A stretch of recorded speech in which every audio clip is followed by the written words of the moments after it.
اپنی الجھن کا میرے پاس کوئی حل نہیں تھا، چنانچہ کچھ دیر کے بعد میں وہاں سے بھی اٹھ گیا۔ اس شہر کے بارے میں نے اندازہ لگایا کہ میں دلی میں تھا، ہندوستان کا دارالحکومت دلی۔ میرے فرشتوں کو بھی اندازہ نہیں تھا کہ میں یہاں کب اور کیسے آیا، اس جگہ سے میرا کیا تعلق ہے۔ ہوٹل میں رہتا ہوں، کوئی خاندان بھی نہیں ہے۔ یہ سب کچھ نہ جانے کیا ہے۔ مجھے اپنے آپ پر قابو پا لینا چاہیے۔ میں نہ جانے کس عذاب میں گرفتار ہوں۔ در حقیقت میں ایک مصیبت زدہ انسان ہوں۔ وہ مجھ سے کیا کہنا چاہتی ہے، کیا کروں، کس طرح اپنے آپ کو ایڈجسٹ کروں۔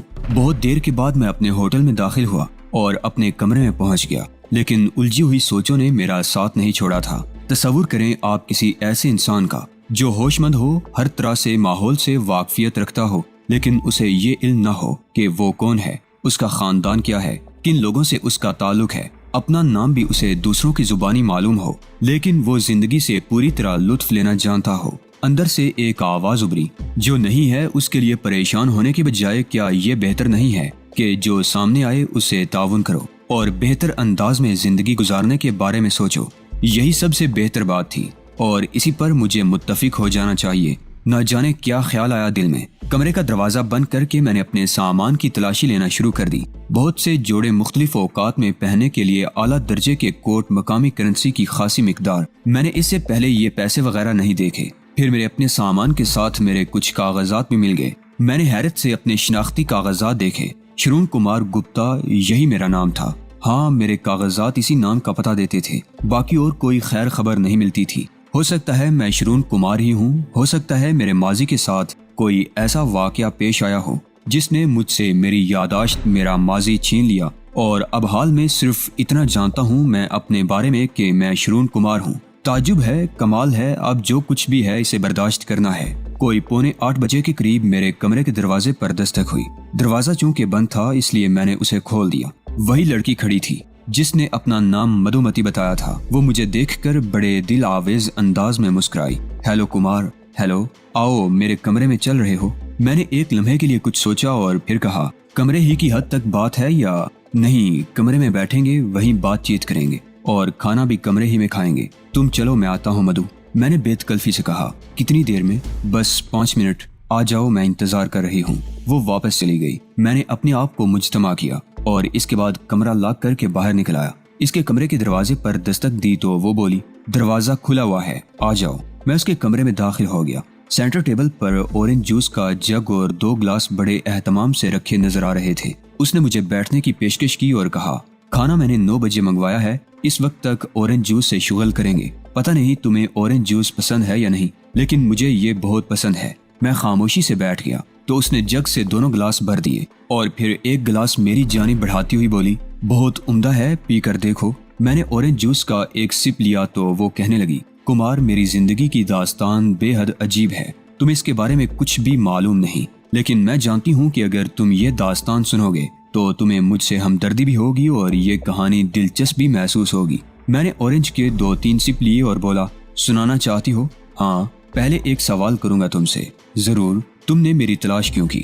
اپنی مدد کے لیے۔ میرا نام تمہارے علم میں کیسے آیا؟ لندن میں تم کسی دھرم پال کو جانتے ہو؟ نہیں، لیکن وہ تمہیں جانتا ہے۔ یہ تصویر اصل میں اسی نے مجھے دی ہے۔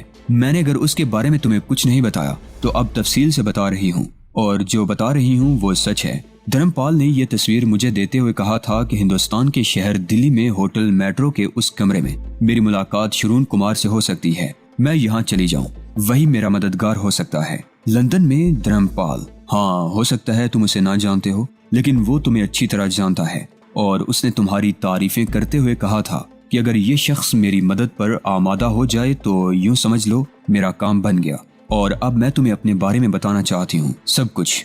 اس کے بعد تم فیصلہ کرنے میں حق بجانب ہوگے کہ تمہیں میری مدد کرنی چاہیے یا نہیں۔ حقیقت یہ ہے کمار کہ میں تمہاری مدد کے بغیر اپنی تلاش میں کامیاب نہیں ہو سکتی۔ جیسا کہ میں تمہیں بتا چکی ہوں کہ میرا نام مدھومتی ہے۔ میں نے لندن ہی میں ہوش سنبھالا۔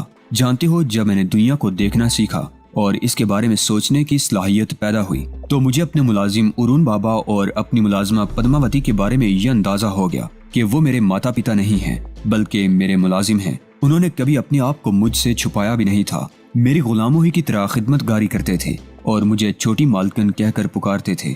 بڑی مالکن یا مالک کون تھے اور کہاں تھے، اس کے بارے میں مجھے کوئی اندازہ نہیں ہو سکا۔ وقت گزرتا گیا اور یہاں تک کہ میں جوان ہو گئی، لیکن اب میرے ذہن میں یہ سوال بہت تیزی سے پیدا ہونے لگا تھا کہ میرے ماتا پتا کون ہیں، آخر میں کیا ہوں، یہ ملازم کیسے ہیں جو پورا جیون میرے ساتھ رہے ہیں۔ غرض یہ کہ میں اپنے آپ میں اسی طرح گم رہی، اور پھر میں نے ملازموں سے یہ سوال کرنا شروع کر دیا کہ میرے ماتا پتا کہاں ہیں۔ دونوں میں سے کوئی مجھے صحیح جواب نہیں دیتا تھا، لیکن ایک دن میں نے اس عورت کی گردن پر خنجر رکھ دیا جس نے بچپن سے میری پرورش کی تھی۔ میں نے اسے کہا کہ اگر اس نے مجھے یہ نہ بتایا کہ میرے ماتا پتا کون ہیں اور کہاں ہیں تو میں اسے ہلاک کر دوں گی اور اس کے بعد وہاں سے نکل جاؤں گی۔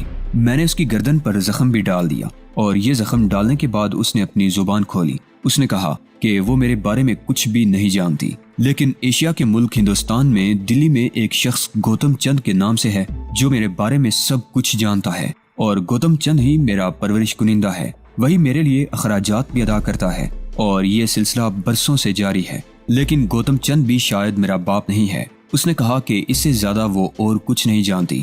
گوتم چند لندن آتا رہتا ہے، میرے بارے میں معلومات حاصل کرتا ہے اور اس کے بعد واپس چلا جاتا ہے۔ ان دونوں کے اخراجات بھی وہی اٹھاتا ہے اور میرے لیے عام اخراجات بھی وہی فراہم کرتا ہے، لیکن وہ کہتا ہے کہ وہ بھی میرا باپ نہیں ہے۔ میں نے ملازموں سے معلومات حاصل کرنے کی بہت کوشش کی، لیکن نہیں پتہ چل سکا۔ بہت زیادہ نڈال ہو گئی تھی میں، یہ سن کر کہ میرے ماتا پتا اب بھی نامعلوم ہیں۔ پھر دھرم پال سے میری ملاقات ہوئی۔ ایک عجیب سا سادھو منش قسم کا آدمی تھا۔ میری اس سے دوستی ہو گئی کیونکہ وہ بے ضرر اور خوش مزاج آدمی تھا، اپنے آپ میں مست رہنے والا، مالی طور پر بالکل ناکارہ، لیکن اس نے کبھی مجھ سے ایک پیسے کی مدد بھی قبول نہیں کی۔ جب میں نے اپنی مشکل اس کے سامنے پیش کی تو وہ سوچ میں ڈوب گیا۔ پھر اسی نے مشورہ دیا کہ میں اپنے ماتا پتا کو تلاش کروں، اور اس کے لیے اس نے کہا کہ وہ ایک ایسے شخص کو جانتا ہے جو اگر میری مدد پر آمادہ ہو جائے تو میرے لیے بہت کچھ کر سکتا ہے۔ اس کا نام شرون کمار ہے، لاؤبالی سا آدمی ہے، کوئی گھر بار نہیں ہے اس کا، ہوٹلوں میں زندگی گزاری ہے اس نے آج تک، اور ان دنوں بھی وہ ہوٹل میٹرو میں رہتا ہے۔ اس نے مجھے پورا پتہ بتا دیا اور پھر ہندوستان آنے کے سلسلے میں میری مدد بھی کی۔ میں خاموشی سے تھوڑی سی تیاریاں کرنے کے بعد اپنے ملازموں کو دھوکہ دے کر یہاں نکل آئی تھی، اور اس کے بعد میٹرو میں نے تمہیں تلاش کیا، لیکن پتہ چلا کہ تم کئی دن سے غائب ہو۔ میں نے جان بوجھ کر تمہارے کمرے کے سامنے کمرہ حاصل کیا اور یہاں تمہارا انتظار کرنے لگی، اور اب تمہارے سامنے ہوں۔ یہ ہے میری کہانی۔ تعجب ہے، حالانکہ تم یقین کرو کہ میں دھرم پال نامی کسی آدمی کو نہیں جانتا۔ میں اس دنیا میں تنہا ہوں، اور آگے تمہیں کیا بتاؤں۔ تم ایک پراسرار آدمی ہو، مجھے اندازہ ہے، لیکن جو کچھ بھی ہو بھگوان کے لیے میری سہایتا کرو۔ گوتم چند کی تلاش میں میری مدد کرو، میرے پاس اس کی تصویر بھی ہے۔ وہ کہاں سے آئی؟ وہ بھی مجھے دھرم پال ہی نے دی تھی۔ یہ دھرم پال بے حد پراسرار آدمی ہے، یہ کون ہے؟ وہ بہت اچھا آدمی تھا، لڑکی نے کہا، اور پھر خاموشی چھا گئی۔ بالآخر بات اسی پر ختم ہوئی کہ میں اس کی مدد کروں گا۔ وہ خوش ہو گئی۔ پھر ڈنر طلب کر لیا گیا۔ ڈنر کے بعد بہت دیر تک ہم دونوں ساتھ رہے۔ پھر میں نے کلائی پر بندھی ہوئی گھڑی میں وقت دیکھ کر کہا، اب یہ ملاقات شریفانہ طور پر ختم ہو چکی ہے۔ ہاں، اس نے مسکرا کر دیکھا۔ تو مجھے اجازت؟ تم مجھے صبح کے ناشتے کی دعوت دے کر جاؤ۔ کیا مطلب؟ صبح کو ناشتہ میں تمہارے ساتھ کروں گی، تو میں آپ کو صبح کے ناشتے کی اجازت دیتا ہوں مس مدھو۔ میں ضرور حاضر ہو جاؤں گی سر، اس نے خوشگوار موڈ میں کہا، اور میں مسکراتا ہوا باہر نکل آیا۔ اپنے کمرے میں آ کر میں نے لباس تبدیل کیا اور پھر بستر پر لیٹ گیا۔ بدن میں سنسنی ہو رہی تھی، عجیب ہوش ربا حالات تھے، کچھ سمجھ میں نہیں آ رہا تھا۔ یہ سب کیا ہے، کیا کروں؟ پھر اندر سے ایک آواز ابھری، تم جو کوئی بھی ہو، بہرحال انسان ہو، زندگی گزارنی ہے تمہیں، اور زندگی گزارنے کے لیے کوئی نہ کوئی مشغلہ درکار ہوتا ہے۔ یہ ایک دلچسپ مشغلہ ہے، اور شاید تمہارے مزاج سے ہم آہنگ بھی ہے۔ بہتر ہے اس میں دلچسپی لو۔ اور دل کو بے حد اطمینان حاصل ہو گیا۔ میں لڑکی کے سنائے ہوئے واقعات پر غور کرنے لگا، اور مجھے ہنسی آ گئی۔ وہ بھی گمشدہ شخصیت ہے اور میں بھی، میرے اور اس کے درمیان ایک قدر مشترک ہے، لیکن اب سوال ایک ایسی شخصیت کی تلاش کا ہے جس کے بارے میں ہمیں کچھ معلوم نہیں ہے۔ گوتم چند کون ہے اور کیا کر سکتا ہے، کچھ نہیں کہا جا سکتا۔ اسے تلاش کرنے کے لیے کیا طریقہ کار اختیار کیا جا سکتا ہے، نہ جانے کتنی دیر تک اس بارے میں سوچتا رہا، اور میرے دماغ میں ایک منصوبے کے تانے بانے بننے لگے، اور میں جوش کے عالم میں اٹھ کر بیٹھ گیا۔ اس کا یہ طریقہ بہترین ہے، میں نے سوچا۔ بہت دیر تک غور کرنے کے بعد میں مطمئن ہونے کی کوشش کرنے لگا۔ کیا آپ میرا تجزیہ کر سکتے ہیں؟ ہرگز نہیں۔ آپ کیا؟ میں خود اپنا تجزیہ نہیں کر سکتا۔ واقعات آپ کے علم میں ہیں، بھلا مجھ جیسا کوئی اور آدمی بھی اس روئے زمین پر ہوگا جو لمحوں میں خود کو بھول جاتا ہے، جو دوسروں سے اپنا مقام پاتا ہے، خود اس کا اپنا کوئی مقام نہیں ہے۔ اور وہ اپنے طور پر زندگی بھی نہیں گزار سکتا، لیکن کیا اس زندگی کو ہم ایک حسین زندگی نہیں کہہ سکتے؟ نہ کوئی مشکل، نہ کوئی الجھن، نہ کوئی رشتہ ناتا، نہ کسی گھر کی کفالت کا خیال، نہ کسی سے دوستی، نہ کسی سے دشمنی، نئے دوست، نیا ماحول، یہ سب کچھ تو بڑی قیمتی چیزیں ہیں۔ انسانی زندگی پر لاکھوں بوجھ ہیں، جینا ایک جرم بن کر رہ گیا ہے۔ دنیا میں رہنے والوں کے لیے اس جرم کی سزا ہر لمحہ بھگتنی پڑتی ہے، لیکن کوئی اس سزا سے بے نیاز ہو تو کیا ہی دلکش زندگی ہو سکتی ہے اس کی۔ اور میں پورے اعتماد کے ساتھ یہ کہہ سکتا ہوں کہ میری زندگی ایک حسین ترین زندگی ہے، چاہے وہ کسی کی مرہون منت ہی کیوں نہ ہو۔ مدھومتی کا سراپا جب بھی آنکھوں میں آتا، دل میں گدگدی سی پیدا ہونے لگتی تھی۔ میں اس کے پیکرے مرمری کا تصور کرتا تو آنکھیں بند ہونے لگتی تھی۔ پھر حیرتوں کے سمندر سے نکلنے کے بعد اس کی مدد کے لیے کیوں نہ خلوص دل سے آمادہ ہو جاتا۔ میں نے اپنے آپ کو پوری طرح اس کے لیے تیار کر لیا تھا۔ رات گزارنا ایک مشکل امر ثابت ہوا، اور دوسری صبح مدھو میرے کمرے میں میرے پاس پہنچ گئی۔ اس کی مسکراہٹیں میرے لیے زندگی کا پیغام رکھتی تھی۔ ناشتہ طلب کیا۔ اس نے حسین آنکھوں سے مجھے دیکھتے ہوئے کہا، تمہیں بتا چکی ہوں کہ زندگی یورپ میں گزری ہے، مزاج مشرقی رکھتی ہوں، لیکن یہ مجبوری رہی ہے میرے ساتھ کہ میں نے کبھی آزاد زندگی گزاری ہی نہیں۔ رات عجیب سے خواب آتے رہے، اور جب ان میں تمہارا تصور شامل ہوا تو ایک فرد کا سا احساس ہوا کہ کم از کم کوئی اچھا دوست تو موجود ہے۔ خوشی سب سے زیادہ اس بات کی ہے کہ تمہاری دوستی کے حصول میں مجھے پہاڑ نہیں کاٹنے پڑے۔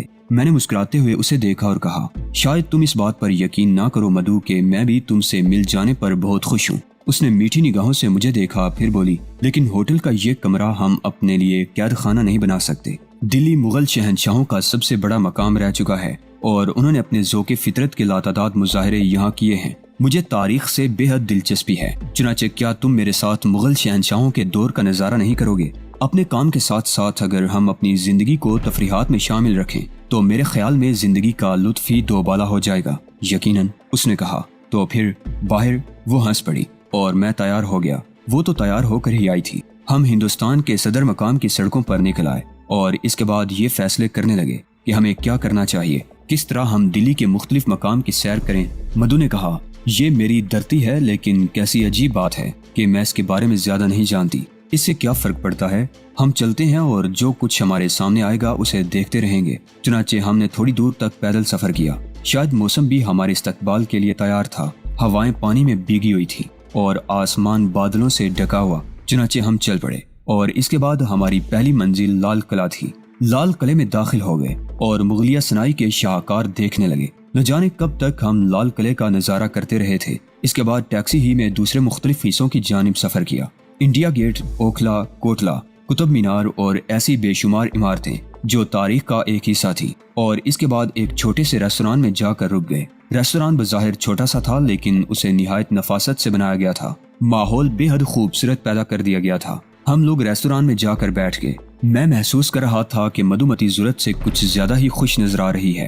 اس کی آنکھوں میں ایک عجیب سی کیفیت تھی۔ میں نے اس کے چہرے پر نگاہ ڈالی تو وہ مجھے دیکھ رہی تھی، اور پھر مجھے اپنی جانب دیکھتے ہوئے اس کے ہونٹوں پر مسکراہٹ پھیل گئی۔ جی مس مدھومتی، کیا کھایا پیا جائے؟ یہ مس مدھومتی عجیب سا نہیں لگتا؟ جیسے مجھے آپ کے نام کے ساتھ شرون کمار گپتا عجیب لگتا تھا، اور میں نے آپ کو مختصر کر کے صرف کمار کر لیا، اور میں نے مدھو۔ لیکن مس مدھومتی، ہاں، کبھی کبھی احترام بھی ہونا چاہیے، نہیں ہونا چاہیے۔ کیوں؟ اس طرح دوستی میں فرق آتا ہے۔ دوستی؟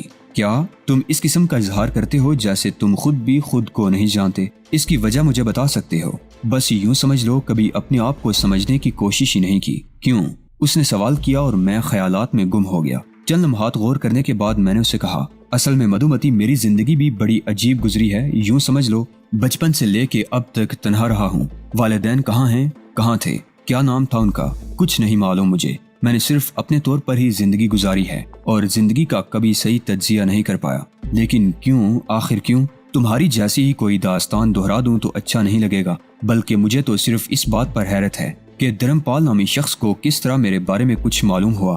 وہ عجیب سی نگاہوں سے مجھے گورنے لگی۔ پھر اس نے آہستہ سے کہا، بہرحال تم جو کوئی بھی ہو، دلکش انسان ہو۔ تمہارے ساتھ ایک پرسرور کیفیت کا احساس ہوتا ہے۔ کیا واقعی؟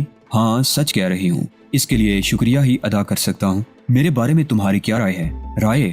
ہاں، تمہارا کیا خیال ہے مدھو؟ نہیں، یہ زیادتی ہے۔ میں نے کھلے دل سے اپنے احساسات تم تک پہنچا دیے، اور اگر میں تم سے یہ کہوں تو شاید تم یقین کر لو کہ زندگی میں بہت کم دوستیاں کی ہیں، بلکہ کی ہی نہیں، اور جو دوستیاں کی ہیں ان میں کوئی نوجوان نہیں ہے۔ لندن میں رہ کر بھی یہی تو سب سے اہم بات ہے۔ وجہ مزاج، میرے مزاج میں ہمیشہ ایک تندی سی رہی ہے، اپنے آپ میں الجھی ہوں۔ بہرحال مجھے یقین ہے، دیکھو تم اپنی بات گول کر گئے، تم بے حد دلکش و مدعو، اتنی دلکش کہ تمہاری قربت ذہن کو سرور بخشتی ہے اور فطرت پر ایک نشہ سا طاری ہو جاتا ہے۔ یہ جوابی کارروائی ہے۔ میں نے تم سے کہا تھا نا کہ اگر تمہارے ہی الفاظ دہرا دوں تو مزہ نہیں آئے گا۔ دلچسپ بات یہ ہے کہ تم ہر معاملے میں مجھ سے آگے نکل جاتی ہو۔